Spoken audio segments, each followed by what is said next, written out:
Good morning, everybody who is interested in renewable energy, heat pumps and photovoltaics. We are here. I just brewed a special iced coffee and heading to a residential park, Cordia. As usual, we will check the weather. It's not too cold, not too hot. It's perfect for installation. And the special thing about today is that we are installing a hybrid system, SolaX batteries, SolaX inverters and a smart meter. I highly recommend this as the price-value ratio is outstanding. I would install it in my own house as well. So let's get started and just join us for today.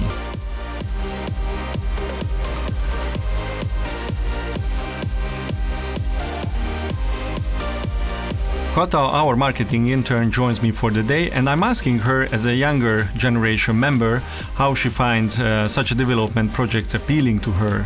Because they aim to make it as environmentally friendly as possible with today's technology.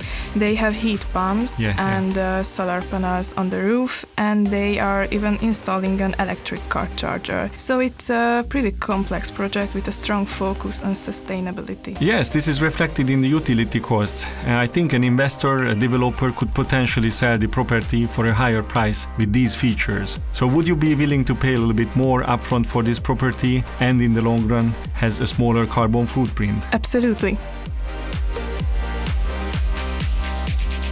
We just arrived to our warehouse and showroom, and let's see how the day is going for our B2B customers.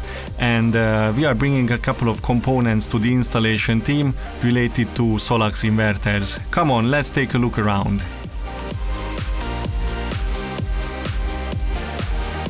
Here you can find our own mounting systems, SOLARKIT by Enerak. You can see a lot of inverters and batteries from SolaX, Huawei and Deye, of course.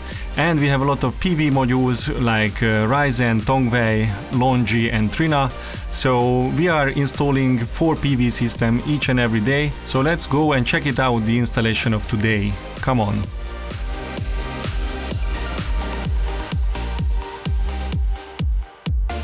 We are at the installations at Cordia. You can see the inverter and the batteries, and the whole amusement park is running on photovoltaic electricity. Norby, tell us about it. We have a 15 kW SolaX inverter, 40 solar panels on the roof, which is approximately 16 kilowatts. We also have two 5.8 kWh batteries. We see that we are producing 2.3 kilowatts, which is the entire house and the amusement park's consumption. We store the remaining energy in the batteries. Wow, it's very interesting. Great to see that such a large developer is not only building a family-friendly amusement park with various activities, but also powering it with renewable energy and considering energy storage as well. They can store excess energy generated during the day and reuse it when the system is not producing photovoltaic. Norby, tell us about the system we installed here. We have set up a solar system that obviously provides energy for daytime cooling, heating and electricity for the entire building for the whole day. Yeah, the irrigation system. We power these with energy. Since the park covers a large area, it includes lighting and gate automation, all of which run on electrical power. We can use the energy stored in the batteries to operate these during the evening. So basically it's almost a fully off-grid system that during the day we produce photovoltaic and then we store the energy in the batteries. And of course when it's not enough photovoltaic, then we can use the grid. So what is the capacity of these batteries? Each of them has a capacity of 5.8 kilowatt hours. This one is the master and this is the slave. So together we have a total capacity of 11.6 kilowatt hours, which we can store and manage. This can be charged in one day or even less. Plenty. It charges in 1.5 to 2 hours if the weather is good. So this system can operate during a power outage or a complete blackout, right? It can work fully off-grid.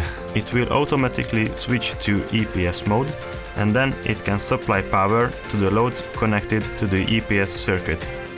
So yeah, the EPS is like the uninterruptible power supply. This is part of the uninterruptible power supply. It can be connected here, but it's not done yet.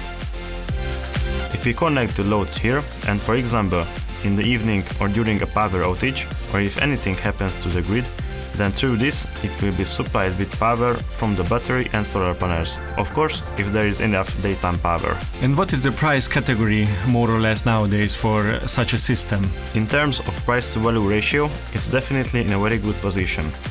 It's important to note that in comparison of a hybrid system and a traditional system, the batteries alone in the hybrid system cost at least as much as a traditional system alone. The project developer invested in this for the clients. The utility costs are lower, the common expenses are less, so the return on investment is only just a few years. So it's really great. Let's go and take a look around.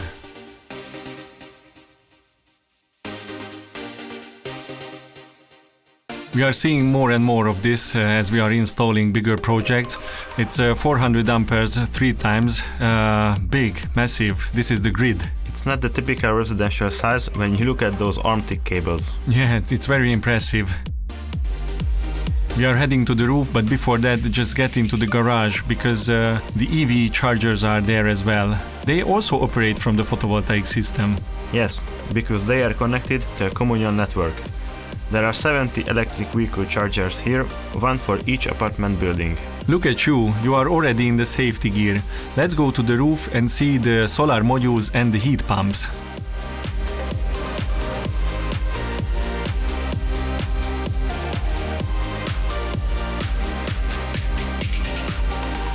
If we look around on the roof, you can see behind me the heat pumps, which are responsible for providing heating, cooling and hot water for the entire property.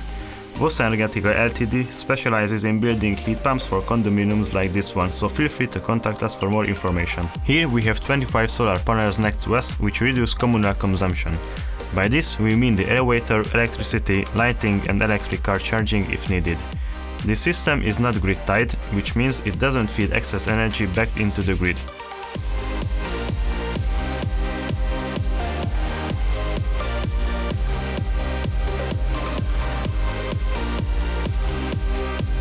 The return on investment for this system is good because in essence the condominium's consumption is almost always higher than what the system generates. Therefore, it couldn't feed energy back into the grid. With the solar panels in place, it significantly reduces the common expenses and the system pays for itself much sooner because it fully utilizes the energy it produces at all times.